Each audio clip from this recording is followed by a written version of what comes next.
Korra. What is going on? Avatar: The Last Airbender was one of the most influential stories of a generation. Its sequel, Legend of Korra, not so much.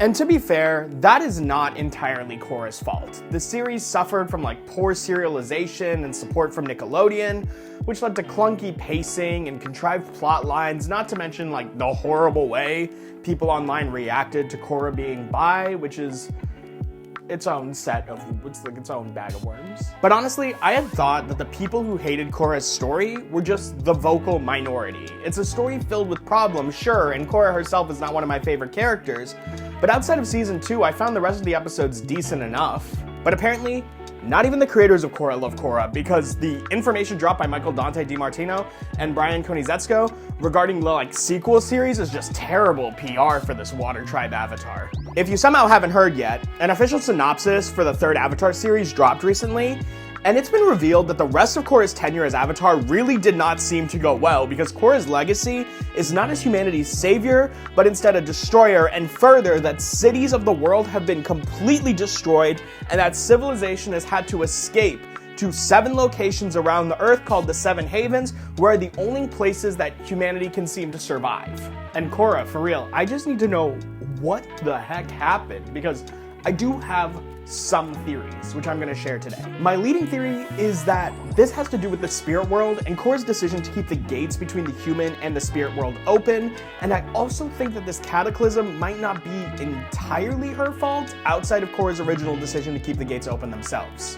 Which I know does kind of sound like a whole, well, outside of that part, Mrs. Lincoln, how did you enjoy the play type statement, but just bear with me. In fact, it wouldn't really surprise me at all if this devastation was actually a result of Korra's decision to try to do something to save the world. I've been reading Mistborn Era 1 by Brandon Sanderson lately, and I don't know why, but I'm getting the whole, the truth behind the Lord Ruler kind of vibe from this scenario with Korra, but less bad because I don't think Korra enslaved anyone. If you don't know what I'm talking about, I actually am doing a reading vlog on that series, and it's right here on the channel. I've done the first 2 books already, and you should check those out after this video, and like and subscribe while you're at it. Sorry about that, I had to plug my channel because I am super close to 1,000 subscribers and every sub counts. Anyway, back to Korra. When looking through the Avatar series, I think it's pretty fair to say that there seems to be a habit of current avatars having to clean up the mess of the previous one. Even more interestingly, it mainly focuses on the world that the previous avatars seem to ignore. Take, for example,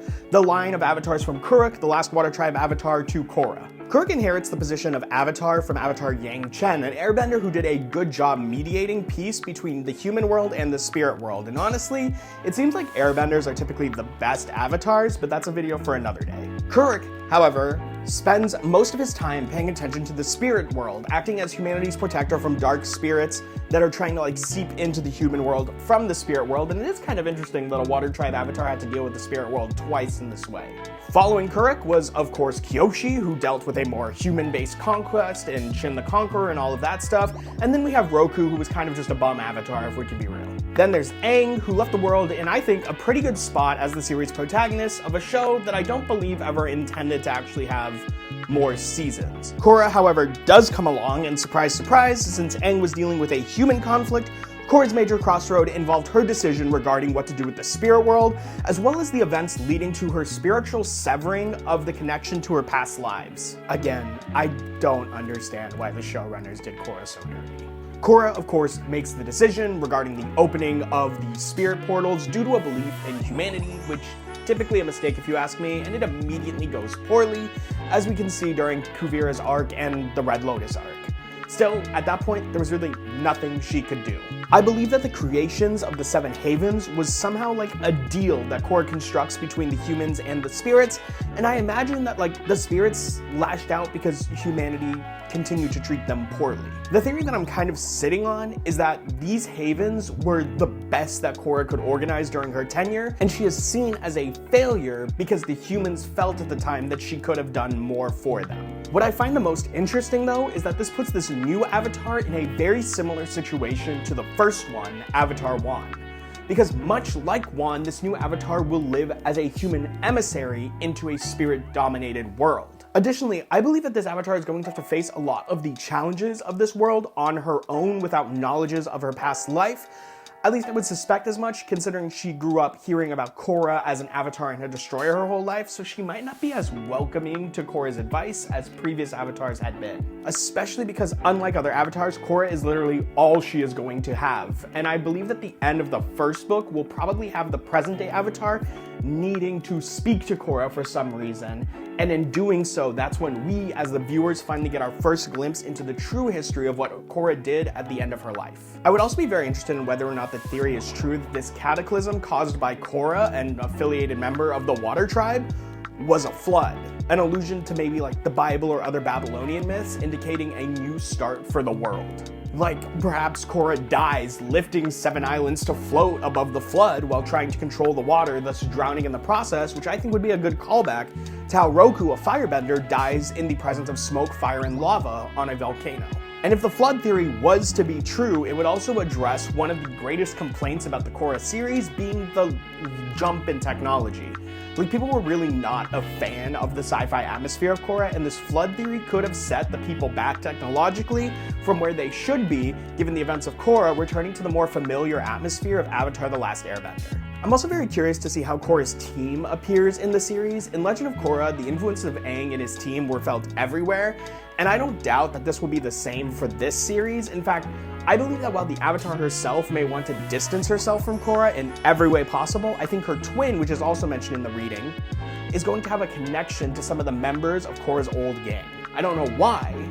My gut is telling me it's going to be Mako and Bolin, given their propensity to care for lost children, but Asami could be equally interesting to see again. I would also love to see a dynamic where this avatar's twin encourages their sister to be proud of their avatar title and inspires her with the ability she has to do good for the world. Another thing I'm curious about is how Korra's actions have impacted the current political climate we'll see in Avatar: The Seven Havens. Avatar has never been like an apolitical show. In fact, it's been quite the opposite, and I wonder, for example, how benders in general will be seen by the public. Like, will it be very similar to the stigma of what Korra tried to fight against in Season 1 with Amon?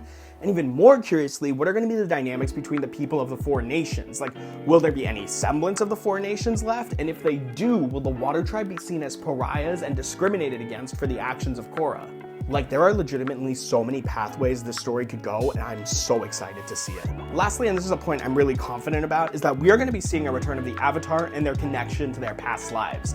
I think Korra's destruction of her spiritual connection was one of the worst narrative decisions made in the show, and needs to be fixed. And if I am correct, Avatar: The Seven Havens is going to return to a world very similar to the one faced by the first Avatar, where the spiritual world will be stronger than ever, and the Avatar needs to make peace with the spirits again as a central part of the story, and this strong connection to the spirits has to, in some way, open up an avenue that will allow the current Avatar to connect with her past lives, even though she may hate the idea of cooperating with more avatars. Like, perhaps this is done as a last resort in order to make her avatar state more powerful in an act of desperation to save people she cares about. But whatever happens, I have to be super honest and say I'm very excited for the return to the Avatar world, and the synopsis that was released I think did a great job in making me think about the series again.